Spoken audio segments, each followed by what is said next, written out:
I was ready to uninstall one of these after the first project. Then, I watched the exported videos side by side. That completely changed my opinion. I gave both tools the same job. A 2-minute whiteboard explainer for a fake business. Same script, same voiceover, same goal. At first, Toonbee AI looked like the easy winner.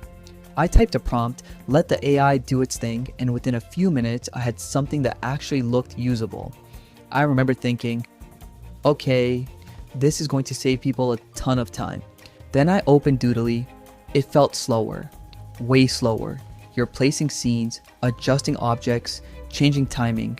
It's definitely more hands-on. Honestly, I almost gave up halfway through. Then I exported the final video. That's when I understood why people still use Doodly. The animations felt more deliberate. The pacing looked cleaner because I had control over every little movement. The problem? That control costs time. If you're making 5 or 10 videos a week, those extra minutes start adding up fast. One thing surprised me though. I expected Toonbee AI to feel generic. It didn't. With a decent prompt, the first draft was actually solid. Not flawless, but good enough that I'd happily tweak it instead of starting from scratch. Price matters too. If you're paying for a tool just to make simple whiteboard explainers, ask yourself whether you're using all the advanced options you're paying for. So, which one would I actually use?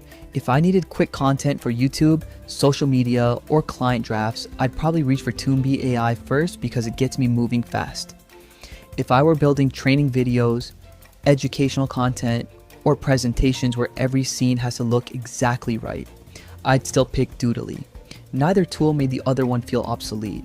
It really comes down to this: do you want to spend your time creating the video or refining the video after AI creates the first draft?